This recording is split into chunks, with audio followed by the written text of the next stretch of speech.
तो चलिए स्टार्ट करते हैं कक्षा 12 केमिस्ट्री में D and A block chapter का ये लास्ट लेक्चर। पिछले लेक्चर तक हम इस डी एवं ए ब्लॉक चैप्टर जो अध्याय नंबर 7 है, आपका चैप्टर नंबर 7 है, उसके हम एनसीईआरटी एक्सरसाइज को बहुत अच्छे तरीके से कंप्लीट कर चुके हैं और काफ़ी बड़ा लेक्चर भी वो हो गया था। आज के इस लेक्चर में हम जो इस चैप्टर की पाठ्यनिहित प्रश्न है, चाहे वो क्वेश्चन है चाहे वो उदाहरण है, उनको सोल्व करने वाले हैं। साथ में हम महत्वपूर्ण बहुविकल्पीय प्रश्नों को सोल्व करने वाले हैं जो कि हमें कंपटीशन एग्जाम साथ ही साथ बोर्ड एग्जाम में भी बहुत उपयोगी होने वाले हैं। तो चलिए पहले हम स्टार्ट करेंगे पाठ्यनिहित प्रश्नों को उनके उत्तर सहित। तो देखिए क्वेश्चन नंबर 1, सिल्वर परमाणु की मूल अवस्था में पूर्ण भरित डी कक्षक 4d10 है, आप कैसे कह सकते हैं कि यह एक संक्रमण तत्व है। तो देखिए जब हम Ag का परमाणु क्रमांक 47 होता है, जब आप इसका इलेक्ट्रॉनिक विन्यास करेंगे तो लास्ट में 4d10 आता है। तो वे कहना चाह रहे हैं कि जब D में 10 हो गए हैं तो आप कैसे कह सकते हैं कि यह संक्रमण तत्व है, क्योंकि संक्रमण तत्व होने के लिए D कोष अपूर्ण होना चाहिए। अपूर्ण होगा तो वो परिवर्ती ऑक्सीकरण अवस्था प्रदर्शित करता है। लेकिन देखिए होता क्या है कि जब Ag अपनी सामान्य स्थिति में होता है तब तो वो संक्रमण तत्व नहीं हो सकता, क्योंकि उसके 4d में 10 होने की वजह से ये D कोष पूर्ण भरित होने की वजह से परिवर्ती ऑक्सीकरण अवस्था या आवंदन में भाग नहीं लेते ये इलेक्ट्रॉन। लेकिन अगर आप देखें जब Ag अपनी +2 ऑक्सीकरण अवस्था में आता है, अर्थात 2 इलेक्ट्रॉन त्याग देता है, तब इसका ये जो D कोष है ये अपूर्ण हो जाता है। इसके इलेक्ट्रॉन निकल जाते हैं, मतलब एक तरीके से समझिए कि यहाँ D कोष में जो D कक्षक हैं वो रिक्त हो जाते हैं। उस स्थिति में ये संक्रमण तत्व कहलाता है सिल्वर। तो ये मैंने इसका आंसर भी लिखा है, सिल्वर Ag Z47 माने परमाणु क्रमांक 47 है, +2 ऑक्सीकरण अवस्था प्रदर्शित करता है तथा इस अवस्था में 4d कक्षक अपूर्ण हो जाता है और इसी अवस्था में ये संक्रमण तत्व कहलाता है। इसके बाद नेक्स्ट क्वेश्चन की बात करें, वेरी इंपॉर्टेंट है। संक्रमण श्रेणी स्कैंडियम Z बराबर 21 से लेकर माने परमाणु क्रमांक 21 से लेकर जिंक का परमाणु क्रमांक 30 तक में जिंक की कण एंथैल्पी का मान सबसे कम, अर्थात लिखा भी है 128 किलो जूल मोल इनवर्स होता है। इसको कोई ऐसे याद रखने की जरूरत नहीं है, क्वेश्चन में दिया है तो क्या कर सकते हैं। तो देखिए प्रथम संक्रमण श्रेणी है ये स्कैंडियम से जिंक तक, मैंने आपको बहुत अच्छे से संक्रमण श्रेणियां बताई थी। तो प्रथम संक्रमण श्रेणी में स्कैंडियम से जिंक तक अगर हम जाएं तो जिंक की जो कण एंथैल्पी है वो सबसे कम है। कण एंथैल्पी का मतलब होता है, मैंने आपको चैप्टर में भी कहा था कि जब परमाणु जिंक के आपस में जुड़कर आवंधन करेंगे उस समय जो एंथैल्पी परिवर्तन होगा, जो ऊर्जा परिवर्तन होगा, उसको हम कण एंथैल्पी बोलते हैं। तो इसकी कम होती है। क्यों होती है कम? देखिए सीधी सी बात है, जिंक के परमाणु क्रमांक का अगर आप इलेक्ट्रॉनिक विन्यास करेंगे Zn30 का तो लास्ट में आता है 3d10, क्योंकि जिंक 30 में जब इलेक्ट्रॉनिक विन्यास करें तो D में 10 हो जाते हैं, अर्थात इसका जो D कोष है पूरी तरह से भरा हुआ होता है। अर्थात ये D के जो इलेक्ट्रॉन है ये आवंदन में भाग ही नहीं लेते, और जब ये आवंदन में भाग ही नहीं लेंगे तो परमाणु जिंक के परमाणु आपस में मिलकर जब यौगिक अणुओं का निर्माण करेंगे तो वो जो है बहुत कम करेंगे, क्योंकि ये वाले तो D10 के जो इलेक्ट्रॉन है ये तो आवंदन में भाग ले नहीं रहे। तो इसलिए जो एंथैल्पी होगी वो कम होगी। जबकि इस श्रेणी की अन्य तत्वों की बात करें, जैसे स्कैंडियम है, वेनेडियम है, क्रोमियम है, मैग्नीज है, आयरन है, कोबाल्ट है, कॉपर है, निकल है, उन सब में जो D कोष होता है वो अपूर्ण होता है, वो पूरी तरह से भरा हुआ नहीं होता है, इसलिए वो आवंधन में ज्यादा भाग लेते हैं इलेक्ट्रॉन। तो इसलिए अन्य तत्वों की कण एंथैल्पी अधिक होती है। तो सीधा सा आंसर है कि जिंक में D10 होने की वजह से ये 10 इलेक्ट्रॉन आवंधन की प्रक्रिया में आवंध बनाने में भाग नहीं लेते, इसलिए कण एंथैल्पी का मान कम होता है। जबकि अन्य तत्वों की D कोष में अगर हम देखें तो परमाणु कक्षक अपूर्ण होते हैं, इसलिए वो इलेक्ट्रॉन आवंधन में भाग लेते हैं, अर्थात कण एंथैल्पी का मान अधिक होता है। देखिए लिखा भी है मैंने आंसर में, जिंक के 3d कक्षक में 10 इलेक्ट्रॉन अर्थात 3d10 होते हैं, अर्थात D कोष पूर्ण भरित होता है, पूरी तरह से भरा होता है। इस कारण 3d कक्षक के इलेक्ट्रॉन आवंधन में भाग नहीं लेते हैं। जबकि इस श्रेणी के अन्य तत्वों में 3d कक्षक अपूर्ण होते हैं। इस श्रेणी के अन्य तत्वों में देखें तो 3d कक्षक अपूर्ण होते हैं, पूरी तरह से भरे नहीं होते, वे इनके इलेक्ट्रॉन आवंधन में प्रयुक्त होते हैं। अतः प्रश्नानुसार माने कि संक्रमण तत्वों की पहली संक्रमण श्रेणी जो स्कैंडियम से जिंक तक जाती है उसमें जिंक की कण एंथैल्पी का मान कम होगा, जबकि जो आप देखेंगे जो अन्य तत्व हैं उनकी कण एंथैल्पी का मान अधिक होता है। तो जिंक की कण एंथैल्पी इसलिए कम होती है। तो इन दोनों प्रश्नों को आप अपनी कॉपी पर नोट कर लें। बात करते हैं क्वेश्चन नंबर 3 की। संक्रमण तत्वों की 3D श्रेणी का कौन सा तत्व बड़ी संख्या में ऑक्सीकरण अवस्था दर्शाता है? माने जो पहली संक्रमण श्रेणी है 3D संक्रमण श्रेणी जो स्कैंडियम से जिंक तक है, तो उसमें कौन सा ऐसा तत्व है जो सबसे ज्यादा ऑक्सीकरण अवस्थाएं दर्शाता है, सबसे अधिक, माने ज्यादा तरीके की, ज्यादा प्रकार की ऑक्सीकरण अवस्था। तो देखिए ज्यादा प्रकार की ऑक्सीकरण अवस्था वही तत्व दर्शाएगा किसी भी संक्रमण श्रेणी में जिसमें अयुग्मित इलेक्ट्रॉन सबसे ज्यादा होंगे, क्योंकि जब अयुग्मित इलेक्ट्रॉन ज्यादा होंगे, ज्यादा भी कितने होंगे, 5, क्योंकि डी में अधिकतम 10 इलेक्ट्रॉन होते हैं, तो जो आधे इलेक्ट्रॉन होंगे 5 वही सबसे ज्यादा अयुग्मित होंगे। तो प्रथम संक्रमण श्रेणी में जो अधिकतम अयुग्मित इलेक्ट्रॉन होंगे वो मैग्नीज में होंगे, मैग्नीज 25 में। तो मैग्नीज ही सबसे ज्यादा ऑक्सीकरण अवस्था दर्शाएगा, जो कि +2 से +7 तक की ऑक्सीकरण अवस्थाएं दर्शाता है। ये मैंने आंसर में लिखा है। जिस तत्व के इलेक्ट्रॉनिक विन्यास में सबसे अधिक अयुग्मित इलेक्ट्रॉन उपस्थित होंगे वह तत्व बड़ी संख्या में ऑक्सीकरण अवस्था प्रदर्शित करेगा। 3D श्रेणी में मैग्नीज, जिसका परमाणु क्रमांक 25 है, में सर्वाधिक 5 अयुग्मित इलेक्ट्रॉन होते हैं, इसलिए मैग्नीज +2 से +7 तक ऑक्सीकरण अवस्था प्रदर्शित करता है। तो अच्छा क्वेश्चन है। इसके बाद बात करते हैं क्वेश्चन नंबर 4 की। आप देखेंगे लिखा है कॉपर के लिए ई स्टैंडर्ड M+2/M मीन्स धातु का जो मानक इलेक्ट्रोड विभव है का मान धनात्मक अर्थात प्लस के 0.34 वोल्ट होता है। मैंने आपको विद्युत रसायन वाला जो चैप्टर है वहां सक्रियता श्रेणी, जिसे हम विद्युत रासायनिक श्रेणी इलेक्ट्रोकेमिकल सीरीज कहते हैं, वो बताया था। तो इतना है, और ये बहुत कम क्रियाशील भी है इसी वजह से। तो ये पूछ रहे हैं इसके संभावित क्या कारण हो सकते हैं कि कॉपर का जो मानक इलेक्ट्रोड विभव है वो धनात्मक होता है। तो मैं आपको बता दूं, किसी भी धातु का जो मानक इलेक्ट्रोड विभव होता है वो उसकी परमाणुीय एंथैल्पी और जलयोजन एंथैल्पी पर डिपेंड करता है। तो होता क्या है कि कॉपर के लिए जो परमाणुीय एंथैल्पी का मान है वो तो बहुत ज्यादा होता है, जबकि जलयोजन एंथैल्पी का मान कम होता है। जिस समय कॉपर Cu से Cu+2 बन रहा होता है उस समय जो ऊर्जा निकलती है अर्थात जो परमाणुीय एंथैल्पी है वो बहुत ज्यादा होती है, बहुत उच्च होती है। इस वजह से जो जलयोजन एंथैल्पी है जितनी उस कॉपर की, वो उसको संतुलित नहीं कर पाती, माने जलयोजन एंथैल्पी कम पड़ जाती है। इस वजह से कॉपर का जो मानक इलेक्ट्रोड विभव है वो धनात्मक होता है। तो देखिए मैंने आंसर लिखा है कॉपर के लिए परमाणुीय एंथैल्पी उच्च में जलयोजन एंथैल्पी का मान कम होता है। अतः जब कॉपर Cu+2 बनेगा के रूपांतरण में उच्च ऊर्जा इसकी जलयोजन एंथैल्पी से संतुलित नहीं हो पाती, इसलिए कॉपर का मानक इलेक्ट्रोड विभव अधिक धनात्मक होता है। तो इन दोनों प्रश्नों को भी आप अपने नोटबुक में नोट कर लें, और इसके बाद हम कुछ और अच्छे जो क्वेश्चन है उनकी बात करेंगे। बात करते हैं क्वेश्चन नंबर 5 की, जो कि बहुत ज्यादा इंपॉर्टेंट क्वेश्चन है। संक्रमण तत्वों की प्रथम श्रेणी में आयनन एंथैल्पी, चाहे वो प्रथम हो या द्वितीय एंथैल्पी हो, कि उसमें अनियमित परिवर्तन जो आता है उसे आप कैसे समझाएंगे। माने जैसे हम कहते हैं कि संक्रमण श्रेणी में जब हम बाएं से दाएं जाते हैं तो आयनन एंथैल्पी का मान बढ़ता है। भाई एक सामान्य रूप से कहें तो बाएं से दाएं जाने पर आयनन एंथैल्पी बढ़ती है, लेकिन कई जगह देखने में आता है कि बीच में कम हो जाती है, या ऐसे अनियमितता जो आती है वो कैसे आप उसको समझाएंगे। तो देखिए होता क्या है, जब आप संक्रमण श्रेणी में जैसे स्कैंडियम से जिंक तक जा रहे हैं तो देखिए एक जगह D0 भी आएगा, D5 भी आएगा और D10 भी आएगा। ये तीनों प्रकार के जो विन्यास हैं ये स्थायी विन्यास हैं। तो इस स्थिति में तो मान बहुत ही ज्यादा बढ़ जाएगा आयनन एंथैल्पी का, फिर कम होगा आपको लगेगा, और फिर जैसे D5 की स्थिति आएगी फिर अधिकतम होगा आयनन एंथैल्पी का मान, फिर धीरे धीरे कम होगा और D10 पर फिर ज्यादा अधिक हो जाएगा।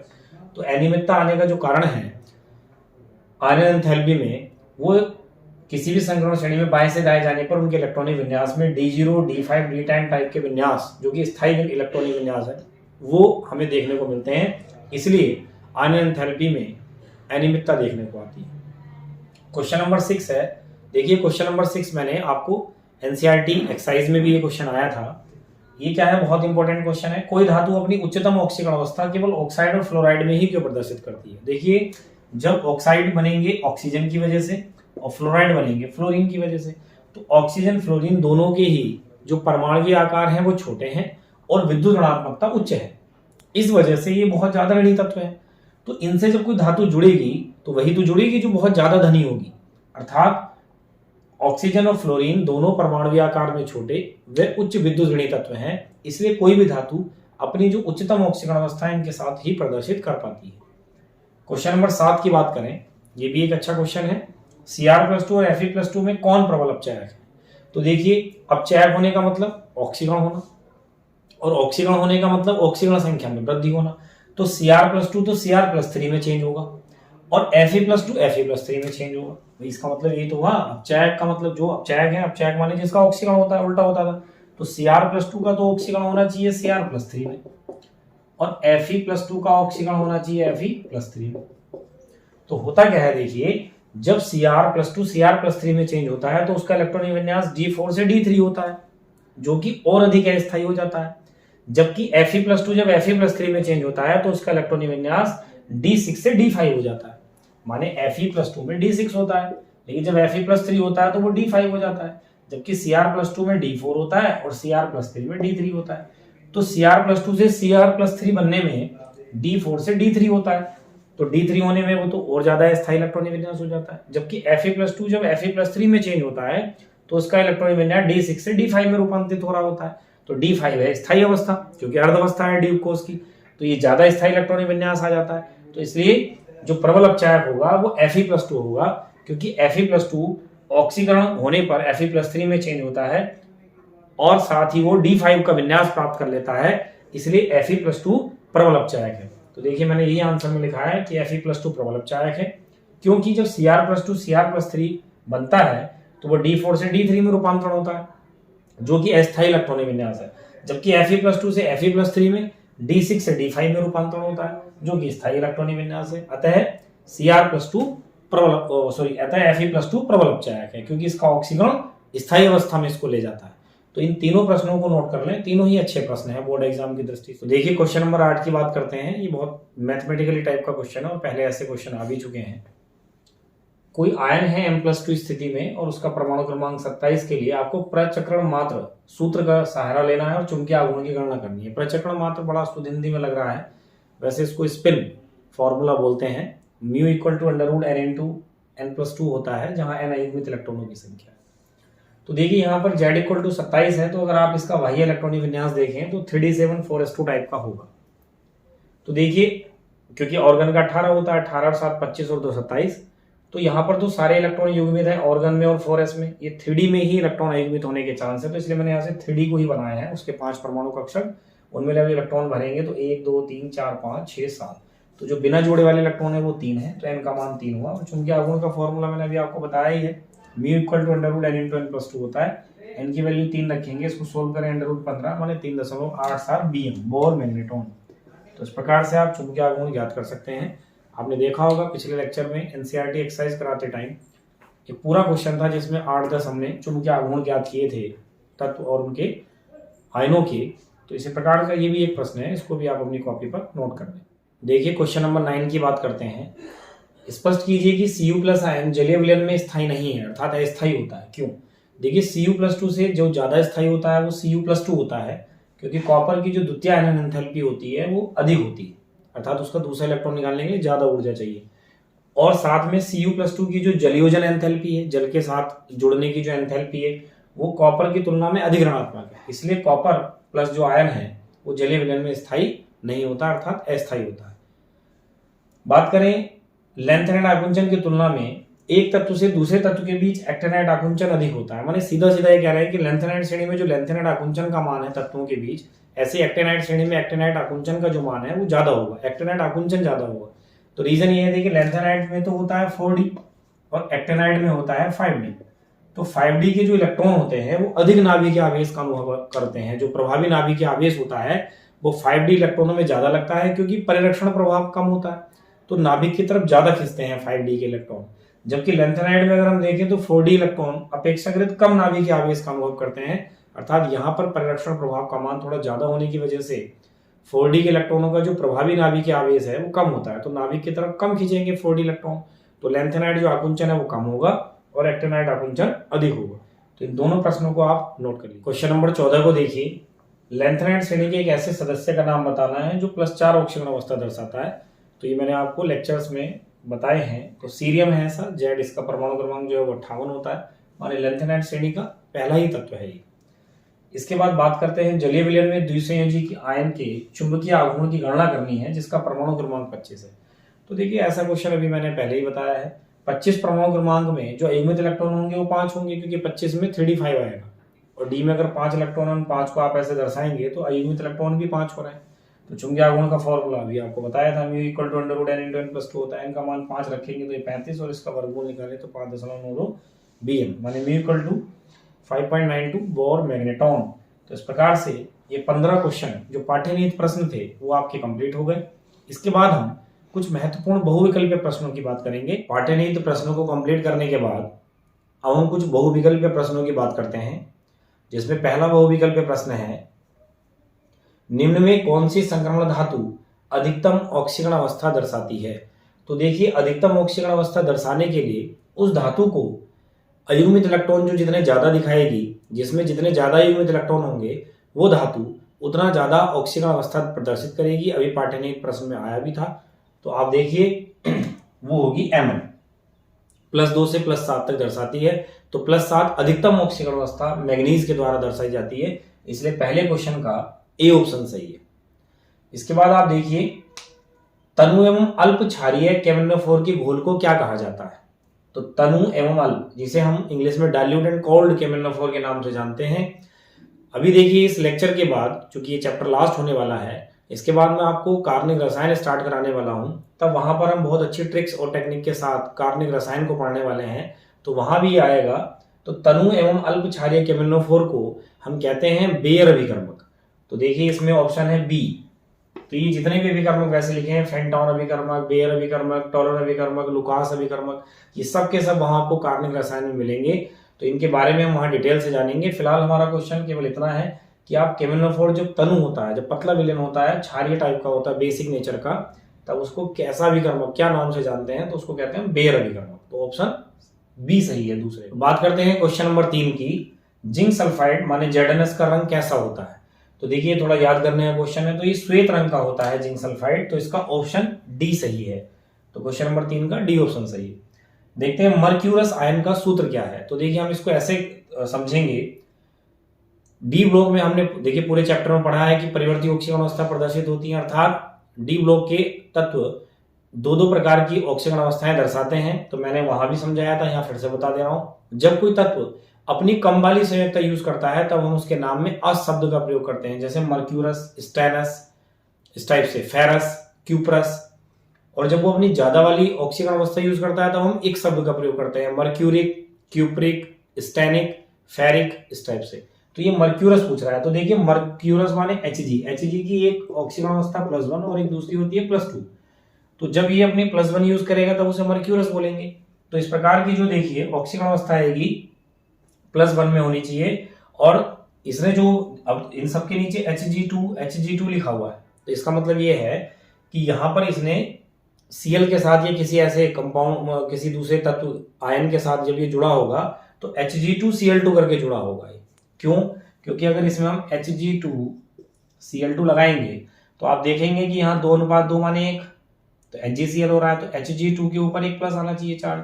तो इसलिए कौन सा ऑप्शन सही है? Hg2+ वाला सी ऑप्शन सही। क्वेश्चन नंबर 5 देखिए, किसी संक्रमण तत्व X का +3 ऑक्सीकरण अवस्था में विन्यास 3d4 है, तो X का परमाणु क्रमांक संख्या है। तो ये एक अच्छा क्वेश्चन है, और ऐसे क्वेश्चन 11th केमिस्ट्री में भी होते थे, तो वहीं से है क्वेश्चन। तो देखिए, 3d4 तब है जब उसने अपने 3 इलेक्ट्रॉन त्याग दिए हैं X ने। तो इसके लिए हम क्या कर सकते हैं, आप ये सोचिए कि जब इसने +3 त्यागे हैं और परमाणु क्रमांक हमें ये दे रखे हैं, तो अगर हम कम से कम वाले परमाणु क्रमांक का इलेक्ट्रॉनिक विन्यास करके देखें, तो देखिए लास्ट में, क्योंकि इनमें 25, 26, 28 और 30 है, तो इस वाले ऑप्शन देख के ही ये क्वेश्चन ऐसे किया जाएगा। तो आप 25 वाले का भी करेंगे, तो आप देखिए इस टाइप से आया होगा लास्ट में 3d5 4s2, और यहाँ पर ऑर्गन है, क्योंकि ऑर्गन का 18 होता है, 18, 2 20 और 5 25। तो जब देखिए इसमें +3 करेंगे आप, +3 का मतलब इसने 3 इलेक्ट्रॉन त्यागे हैं, तो 3 इलेक्ट्रॉन त्यागने का मतलब 2 तो यहाँ से निकल गए और 1 यहाँ से निकल गया। तो क्या कंडीशन बच रही है? 3d4। और 3d4 वाली वो बात पूछ रहा है कि +3 स्थिति में 3d4 विन्यास किसका है, तो उसका परमाणु क्रमांक 25 होगा। तो इसका ऑप्शन देखिए पहली बार में पता चल गया है, 5वें का सी ऑप्शन सही है।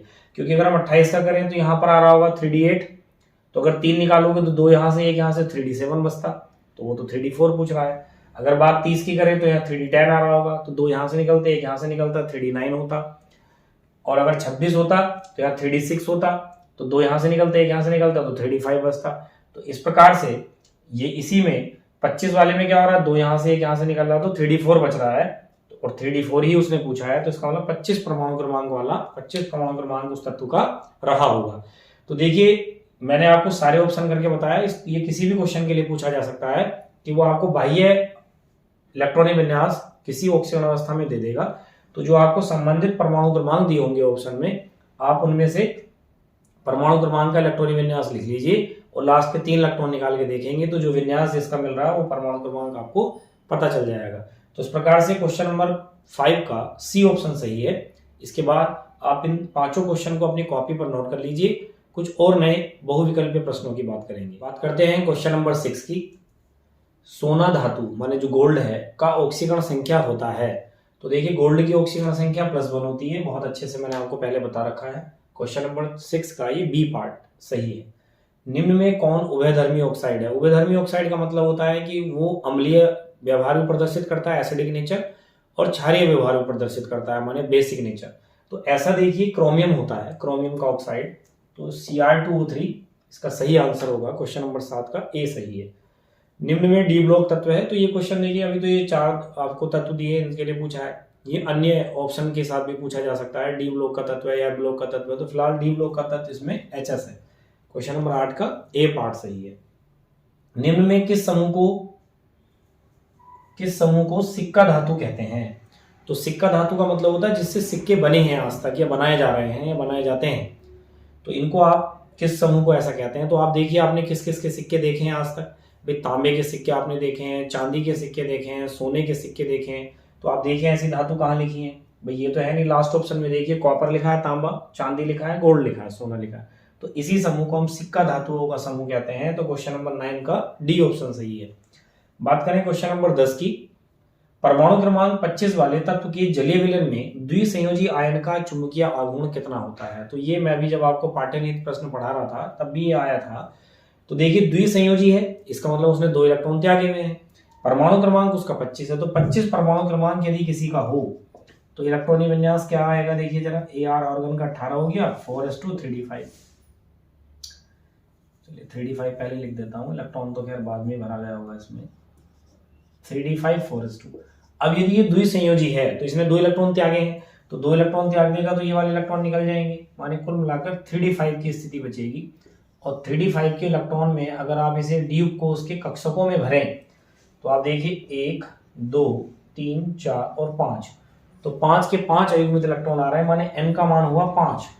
क्योंकि चुंबकीय आघूर्ण निकालने के लिए आपको चाहिए होता है अयुग्मित इलेक्ट्रॉन। क्योंकि चुंबकीय आघूर्ण का फॉर्मूला होता है μ = n × n+2।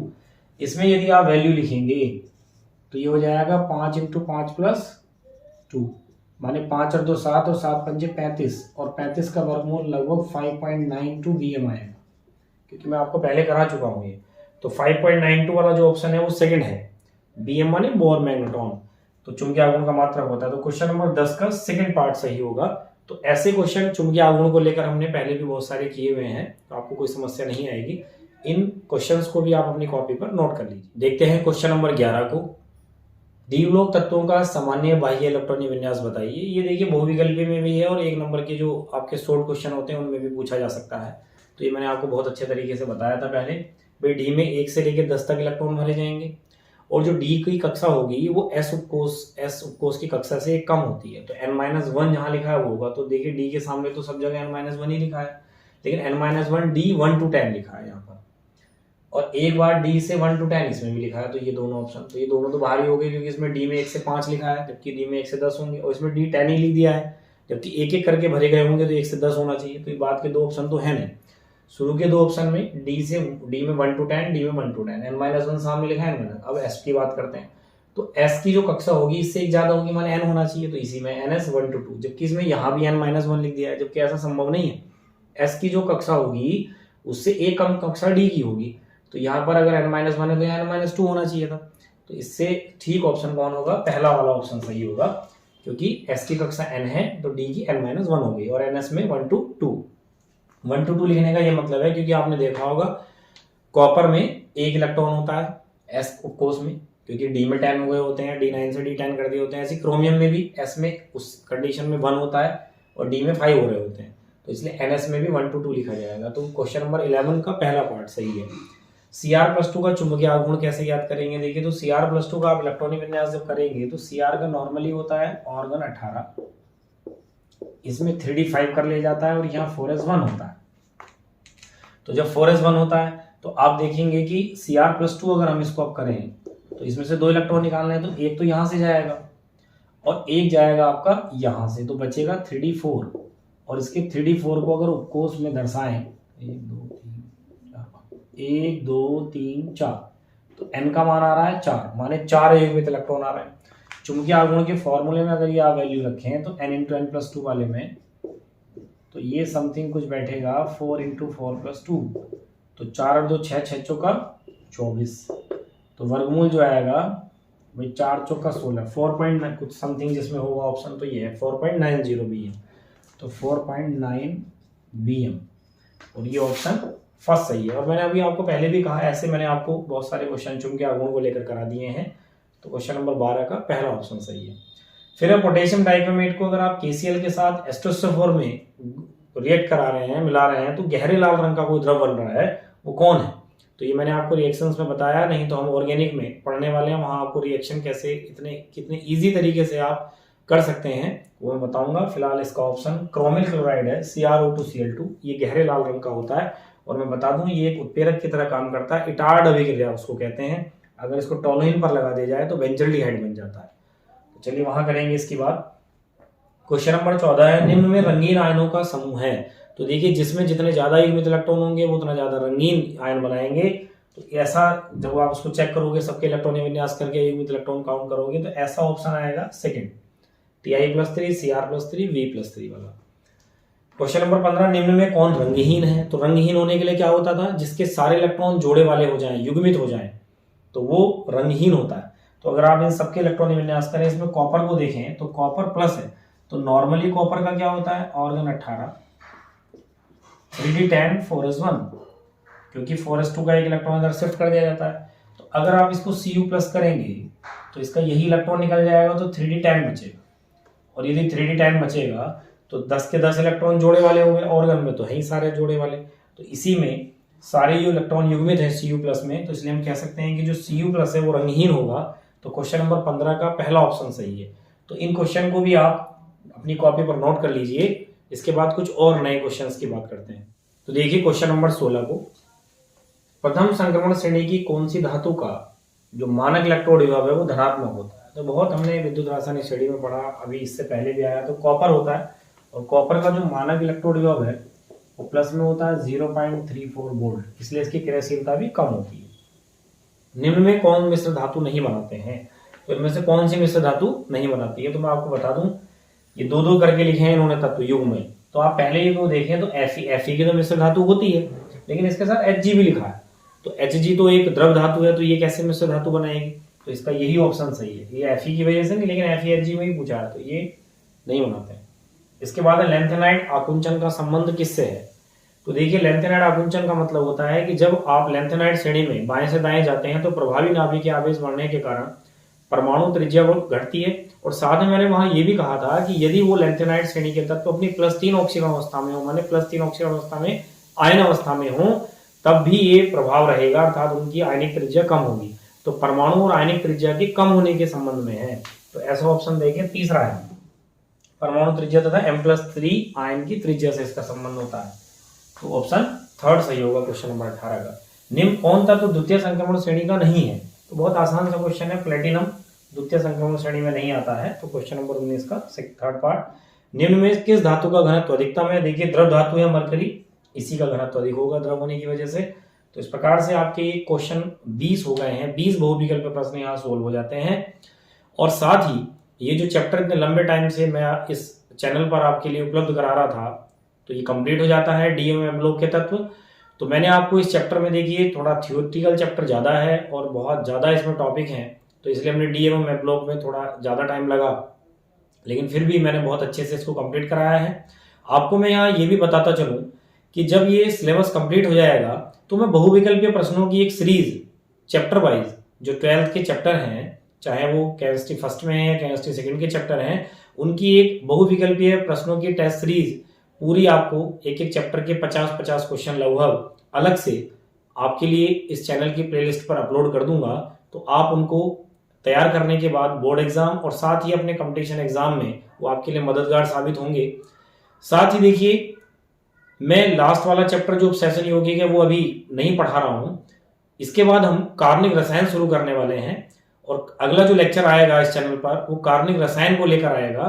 तो कार्बनिक रसायन को मैं बिल्कुल स्टार्टिंग से, जो 11th क्लास की केमिस्ट्री होती है जहां पर लास्ट होता है वो हाइड्रोकार्बन IUPAC ने, वहां से स्टार्ट कराने वाला हूं। तो इस चैनल पर आप लगातार बने रहिए, क्योंकि कार्बनिक रसायन में बच्चों को जो रिएक्शन याद करने में प्रॉब्लम आती है वो कैसे ट्रिक के माध्यम से आप कार्बनिक रसायन के उन रिएक्शन को आसानी से सोल्व कर पाएंगे। आपको देखिए इतना ठीक लगेगा कि जो परेशानी आज तक आपको फेस हुई है उन रिएक्शन को याद करने में, तो वो परेशानी आपको नहीं होगी। तब तक, जब तक नया एक लेक्चर आपको मिलता है कार्बनिक रसायन का, तब तक इस चैनल पर जो भी आपके लिए मटेरियल केमिस्ट्री फर्स्ट का उपलब्ध है उसको रिवाइज करते रहिए, नोट्स अपने प्रॉपर ठीक से बनाते रहिए। मिलते हैं नेक्स्ट लेक्चर में कार्बनिक रसायन के साथ, जो कि हम ट्रिक टेक्निक से कार्बनिक रासायनिक अभिक्रियाओं को तैयार करने का प्रयास करेंगे और आपको बहुत इजी वे में कार्बनिक रसायन, बिल्कुल जैसे आपका कोई बहुत इजी सब्जेक्ट होता है ऐसे मैं तैयार कराने वाला हूं। तो मिलते हैं नए लेक्चर के साथ।